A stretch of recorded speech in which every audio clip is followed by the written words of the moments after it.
వీక్షిస్తూ ఇందిరమ్మ రాజ్యంలో ప్రజాప్రభుత్వం రైతుని రాజుగా చేయడమే కాదు, వ్యవసాయాన్ని పండగ చేయాలన్న ఉక్కు సంకల్పంతో చేస్తున్న ప్రయత్నాన్ని ఆశీర్వదించడానికి విచ్చేసిన రైతాంగ సోదరులందరికీ కూడా మనస్ఫూర్తిగా కృతజ్ఞతలు, ధన్యవాదాలు తెలియజేస్తున్నా. మిత్రులారా, మీకందరికీ తెలుసు, ఈ రాష్ట్రంలో, ఈ దేశంలో ఎవరు ప్రజాప్రతినిధిగా ఎన్నిక కావాలన్నా, ఎవరు ప్రభుత్వాన్ని ఏర్పాటు చేయాలన్నా రైతుల యొక్క ఆశీర్వాదము, రైతులు చేయుతను అందించకపోతే ఎవరు అధికార పీఠంలో కూర్చోలేరు అని చెప్పి ఈ వేదిక మీద నేను ఖచ్చితంగా చెప్పదలుచుకున్నా. ఈనాడు ఎవరు ఎమ్మెల్యే అయినా, ఎమ్మెల్యే సంగతి పక్కన పెట్టండి, వార్డు మెంబర్ కావాలన్నా, సర్పంచ్ కావాలన్నా, ఎంపీటీసీ కావాలన్నా, జడ్పీటీసీ కావాలన్నా, జిల్లా పరిషత్తులు గెలవాలన్నా, శాసనసభలో ప్రాతినిధ్యం వహించాలన్నా, పార్లమెంటుకు వెళ్ళాలన్నా, ఏ రాష్ట్రానికి ముఖ్యమంత్రి కావాలన్నా రైతులు అండగా నిలబడాలి. ఆ రైతుల ఆశీర్వాదం ఉన్నప్పుడే మన కుర్చీ పదిలంగా ఉంటుంది అని బలంగా విశ్వసించే మీ సోదరుడు ఈరోజు ఈ వేదిక మీద నుంచి రైతులకు ఉద్దేశించి మాట్లాడుతున్నాడు. మిత్రులారా, ఈనాడు చాలామంది చాలా విషయాలు మాట్లాడుతున్నారు.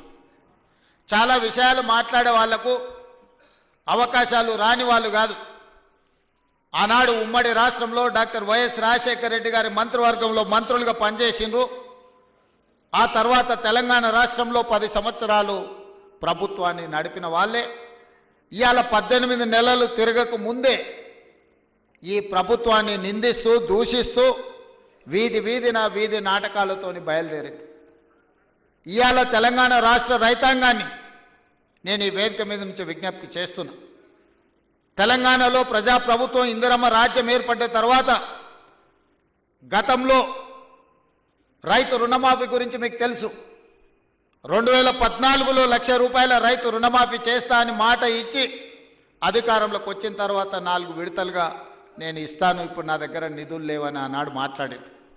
4 విడతల అసలు కంటే మిత్తి తడిసి మోపెడై నెత్తి మీద అప్పు, చేతిలో చిప్ప వచ్చే పరిస్థితి రైతులకు ఏర్పడ్డది ఆనాడు. తిరిగి 2018లో మళ్ళీ అదే వాగ్దానం ఇచ్చాను, ₹1,00,000 రైతు రుణమాఫీ చేస్తాం.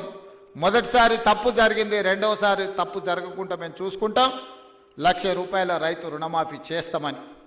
5 సంవత్సరాల తర్వాత వెనక్కి తిరిగి చూస్తే ₹11,500 రైతు రుణమాఫీ చేస్తే 8,500 కోట్ల రూపాయలు మిత్తికే సరిపోయినాయి.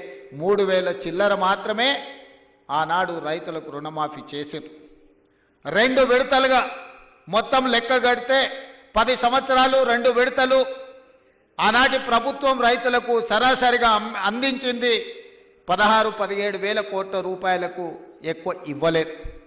కానీ మొదటి సంవత్సరంలోనే ప్రజాప్రభుత్వం మీ ఆశీర్వాదంతో వచ్చిన తర్వాత ఎన్నో ఇబ్బందులు ఉన్నా 10 సంవత్సరాలలో ఆనాడు వాళ్ళు చేసిన విధ్వంసం 100 సంవత్సరాలైనా కోలుకోలేని పరిస్థితికి తెలంగాణ రాష్ట్రాన్ని నెట్టేసింది.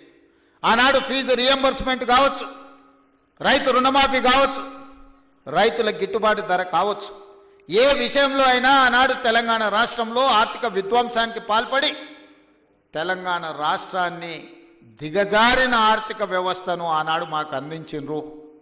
అయినా మనోస్థైర్యాన్ని కోల్పోలే. అప్పటి వరకు 4 లక్షల కోట్ల రూపాయలు మాత్రమే అప్పు ఉందని అబద్ధాలు చెప్పి కప్పిపుచ్చి మనం గ్రామాలలో చూసినాం. అప్పులకు కూరుకుపోయిన పిల్లగానికి పిల్లనియాలంటే మాకు అప్పులు లేవయా, ఆర్భాటంగా మాకు పెద్ద పెద్ద కార్లు ఉన్నాయి, పెద్ద పెద్ద బంగళాలు ఉన్నాయి, అద్దాల మేడలు ఉన్నాయి.